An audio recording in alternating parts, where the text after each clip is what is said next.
আসসালামু আলাইকুম দর্শক, আমন্ত্রণ জানাচ্ছি beyond border sports presence dugout dialogue powered by rabbit hole BD. BPL নিয়ে আমাদের বিশেষ আয়োজন বিপিএল টিম অ্যানালাইসিস, এবং এই অ্যানালাইসিস জন্য আমাদের সাথে স্টুডিওতে উপস্থিত আছেন সার্টিফাইড পারফরমেন্স অ্যানালিস্ট আহমেদ রাজন প্রতীক ভাই। সিলেট টাইটান্সের টিমটাও কিন্তু ঘুরে ফিরে আমরা দেখি যে একটু নতুনভাবেই নতুন আঙ্গিকেই আসছে আমাদের বিপিএল এবারে, এবং হেড কোচ সোহেল ইসলাম স্যার, যাকে আমরা ঘরোয়া লিগে বিভিন্ন টিমে বিভিন্ন ক্লাবে সাথে আমরা দেখেছি যে কোচিং প্যানেলে, এবং উনি ন্যাশনাল টিমেরও অনেক দিনের বোলিং কোচও ছিলেন, ডিফারেন্ট রোলে উনি বিসিবির সঙ্গে আছেন। এছাড়া এবার যদি আমি বলি যে দলের মালিকানাতেও নতুন একটা ফ্রাঞ্চাইজি এসেছে, সেটা হচ্ছে ক্রিকেট উইথ সামি। ওনারা বেসিক্যালি ক্রিকেটের সঙ্গে সম্পৃক্ত অনেক দিন ধরেই, এবং সিলেট বেসড একটা ওনাদের একটা কানেক্টিভিটি আছে, এবং সিলেট টিমটাও ওনারা এভাবে নিয়েছেন। সো ওভারঅল যদি বলি যে এই টিম ওনার কিংবা হচ্ছে কোচিং প্যানেল নিয়ে আপনার অভিজ্ঞতা কিংবা আপনার মতামত কি? সোহেল স্যার রংপুর রাইডার্সে বেশ কিছুদিন কাজ করেছেন, মিকি আর্থারের অধীনে উনি কাজ করেছেন বেসিক্যালি। তো এটা ওনাকে প্রমাণ করার একটা বড় মঞ্চ আমার কাছে মনে হতে পারে, যে ওই বটগাছের পাশে থাকা গাছ যদি মানে গ্রো করে ফেলে অলরেডি, তখন তার নিজেকে আসলে বড় করার সময় চলে আসে। এবং যখন রংপুর রাইডার্সের প্রতিপক্ষ সিলেট টাইটান্স হবে, সোহেল স্যারের এখানে নিজের কারিশমা দেখানোর কিন্তু একটা সুযোগ থাকছে। তো এটা অবশ্যই একটা হেলদি কম্পিটিশন বলতে পারি, এবং ওনার মতো কোচ যারা সিনিয়র কোচ বাংলাদেশে রয়েছেন, আমি এটা সবসময় চাই যে বিপিএল এ প্রত্যেকটা ফ্র্যাঞ্চাইজির কোচ আমাদের দেশের স্বনামধন্য যে কয়জন কোচ রয়েছেন তাদের পক্ষ থেকেই আসুক। তো অবশ্যই এটা খুব ভালো একটা উদ্যোগ। এই টিমে আমরা যদি বলি যে লোকাল রিক্রুট, ফরেন রিক্রুট দুইটাও বেশ ব্যালেন্সিং একটা টিম অ্যাজ পার আমরা যেটা দেখেছি। এখন আপনার বারবারই আপনি একটা কথা বলছিলেন যে অ্যাভেলেবিলিটি একটা বড় ফ্যাক্টর হতে পারে। সো সেক্ষেত্রে ইন্টারন্যাশনাল যে টুর্নামেন্টগুলো আছে সেই টুর্নামেন্টগুলো মোটামুটি শেষের দিকে, এবং সেখান থেকে হয়তো বিপিএল এর শুরুটা কিন্তু আমরা মোটামুটি জমজমাট একটা কিছু দেখতে পারি। আমি একটু কিছু নাম বলতে চাই যাদেরকে আসলে আমরা কি ফ্যাক্টর কিংবা হয়তো আপনার কাছে এক্স ফ্যাক্টর হতে পারে। মেহেদী হাসান মিরাজ আছেন এই টিমে, আফিফ হোসেন ধ্রুব আছেন এই টিমে, এছাড়া মুমিনুল হক আছেন, নাসুম আহমেদ আছেন, পারভেজ হোসেন ইমনের মতো একদম মারকুটে ওপেনার আছেন, রনি তালুকদার যাকে আমরা দেখে এসেছি যে মানে সিজনের পর সিজন কিন্তু উনি বিপিএল খেলে এসছেন। যদি বলি যে অনেক পুরনো মিথুন কিংবা রনি তালুকদার এই বিপিএল এর অনেক পুরনো প্লেয়ার। এছাড়া জাকির হাসান আছেন, Aaron Jones, Angelo Mathews, Azmatullah Omarzai, Moeen Ali, Mohammad Amir, Saim Ayub, এই হচ্ছে ফরেন রিক্রুট। আপনার কাছে ওভারঅল ব্যালেন্সটা কেমন মনে হয়েছে? এই দলের যদি আমরা শক্তিমত্তার জায়গা বলে থাকি তাহলে ফাস্ট বোলিং অ্যাটাক এটা দুর্দান্ত। সত্যি কথা বলতে গেলে যদি আমরা লোকাল ফাস্ট বোলারের দিকে তাকাই, খালেদ আহমেদ এবং ইবাদত হোসেন রয়েছেন, তারা দুজনই সিলেট থেকে। মোহাম্মদ আমির খেলছেন, যদিও উনি ইন্টারন্যাশনাল ক্রিকেটের বাইরে রয়েছেন অনেকদিন, কিন্তু ফ্র্যাঞ্চাইজি লিগগুলোতে উনি বেশ ভালো পারফর্মে করে থাকেন। পিএসএল এ কোয়েটা গ্ল্যাডিয়েটর্স এর হয়ে উনি নিয়মিত খেলছেন, এবং পিএসএল ওনার ট্র্যাক রেকর্ড বেশ ভালো। এর পাশাপাশি আমরা যদি আজমতুল ওমরজাইয়ের দিকে তাকাই, উনি কিন্তু নতুন বলে বোলিং করতে পারেন। সো ফাস্ট বোলিং সেটআপটা বলতে গেলে সিলেট টাইটান্সের খুবই দুর্দান্ত। এখন যদি আমরা টপ অর্ডার ব্যাটিং এর ক্ষেত্রে আসি, ফ্র্যাঞ্চাইজি ক্রিকেট ইউজুয়ালি মেহেদী হাসান মিরাজ ওপেনিং করে থাকেন আর কি। সেই ক্ষেত্রে মেহেদী হাসান মিরাজের যোগ্য সঙ্গী হতে পারেন পারভেজ হোসেন ইমন, এবং নাম্বার 3-তে যদি মঈন আলী অ্যাভেলেবেল থাকেন ফুল সিজন, তাহলে মঈন আলী খেলবেন, না হলে সাইম আইয়ুবকে আমি এই জায়গায় দেখছি। কিন্তু সাইম আইয়ুব এবং মঈন আলী দুজনই যেহেতু অফ স্পিনার এবং দুজনই ফরেন রিক্রুট, তাদের দুজনের একসাথে স্কোয়াডের জায়গা হওয়াটা মুশকিল। মিডল অর্ডারে যদি আসি, এই ক্ষেত্রে আমার মনে হচ্ছে দায়িত্ব নিতে হবে জাকির হাসান, এবং সেখানে থাকবেন হচ্ছে আফিফ হোসেন ধ্রুব।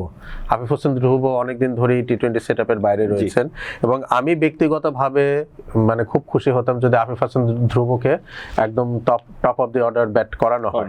সেক্ষেত্রে মেহেদী হাসান মিরাজকে একটু নিচে এসে ব্যাট করতে হতো, কিন্তু যেহেতু উনি ক্যাপ্টেন, মেহেদী হাসান মিরাজের ক্ষেত্রে আমরা এই টেন্ডেন্সি একটু দেখেছি যে যেই টিমে উনি আসলে ক্যাপ্টেন্সি করেছেন বিপিএল এ, সেই টিমে উনি ওপেনিং এ বোলিং এবং ওপেনিং এ ব্যাটিং করতে স্বাচ্ছন্দ্য বোধ করেছেন। খুলনা টাইটান্সের হয়ে বিগত সিজনগুলোতে আমরা দেখে এসেছি। সো মানে আমার কথায় তো আসলে টিম ওয়ার্কআউট করবে না, যেহেতু মেহেদী হাসান মিরাজ যেখানে ক্যাপ্টেন রয়েছেন, সেজন্য আমি এটাই অ্যাজিউম করে নিচ্ছি যে top of the order Mehedi Hasan Miraz bat করবেন, এবং এখানে ব্যাকআপ ওপেনার হিসেবে দুজন দুর্দান্ত ওপেনারকে আমরা দেখতে পারবো। তাদের হয়তো সাইড লাইনে থাকতে হবে ইনিশিয়ালি। একজন হচ্ছে তৌফিক খান তুষার, আর একজন হচ্ছে রনি তালুকদার। তৌফিক খান তুষারের মানে আমি আশা করবো যখন উনি সুযোগ পাবেন তখন উনি আসলে ডেলিভার করবেন। বেশ ভালো খেলেছেন, হ্যাঁ, রংপুর রাইডার্সের হয়ে কয়েকটা ম্যাচে সুযোগ পেয়েছেন, মোটামুটি বেশ ভালো করেছেন। মুমিনুল হক রয়েছেন স্কোয়াডে, কিন্তু তার ইনিশিয়ালি 11-এ চান্স পাওয়াটা আমি একটু কঠিন দেখছি। কজ আপনার মিডল অর্ডারে আফিফ হোসেন থাকবেন, আজমতুল্লাহ ওমারজাই থাকবেন, এবং আমি খুব চাইবো আরিফুল হক আন্ডার-19 প্লেয়ার, উনি কিন্তু আন্ডার-19 বিশ্বকাপে সেঞ্চুরিও রয়েছে। So he is a quality batter. Ariful হককে আমি মিডল অর্ডারে দেখতে চাচ্ছি। সেক্ষেত্রে ম্যাথুস কিংবা অ্যারন জোনসের জায়গাটা কি আপনি এখনো পর্যন্ত দেখেন, এই যে বিদেশি প্লেয়ার যেহেতু, এখানে তো লিমিটেশন রয়েছে, 4 জনের বেশি আপনি খেলাতে পারবেন না। সো আজমতুল্লাহ ওমারজাই, অ্যাঞ্জেলো ম্যাথিউস, দুজনের মধ্যে আপনার যে কোনো একজনকে খেলাতে হবে। আবার সাইম আয়ুব এবং মঈন আলী, এই দুজনের মধ্যে থেকে আপনি যে কোনো একজনকে হয়তো খেলাতে পারবেন। কজ এখানে যদি আপনি 4 জন প্লেয়ার ফিল আপ করে ফেলেন, ওই পাশে তো মোহাম্মদ আমির রয়েছেন, তাকে আপনি অকুপাই করতে পারছেন না স্কোয়াডে। সো এই 4 জন থেকে একজন 2জন খেলানো হলো, তাতে আপনি যদি মন চান তাহলে অ্যারন জোনসকে ইনক্লুড করতে পারবেন। আর ফাস্ট বোলিং এর ক্ষেত্রে মোহাম্মদ আমিরকে তো অবশ্যই ইনক্লুড করতেই হবে। আরেকজন প্লেয়ারের কথা আমি একটু আপনার কাছে জানতে চাই। আমরা হ্যারি ব্রুককে চিনি, ইংল্যান্ড দলের এখন নিয়মিত মুখ।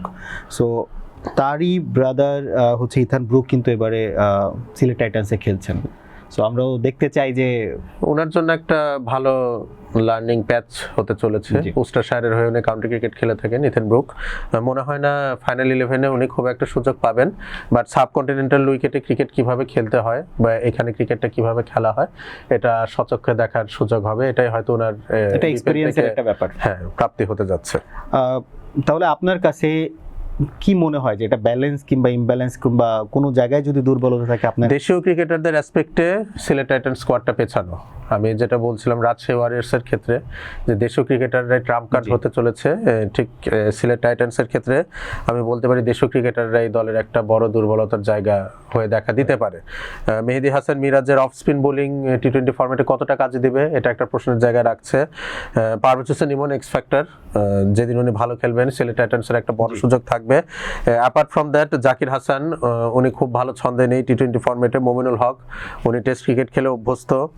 আফিফ হোসেন, উনিও অনেকদিন ইন্টারন্যাশনাল ক্রিকেটের বাইরে রয়েছেন। সো মিডল অর্ডারটা আমার মনে হয় সিলেট টাইটান্সের অনেক দুর্বলতার একটা জায়গা, এবং সেই ক্ষেত্রে মঈন আলী এবং আজমতুল্লাহ ওমারজাই, এই দুজনকে আসলে গুরু দায়িত্ব নিতে হবে। কিন্তু মঈন আলীও কিন্তু রিসেন্টলি খুব ভালো ফর্মে নেই।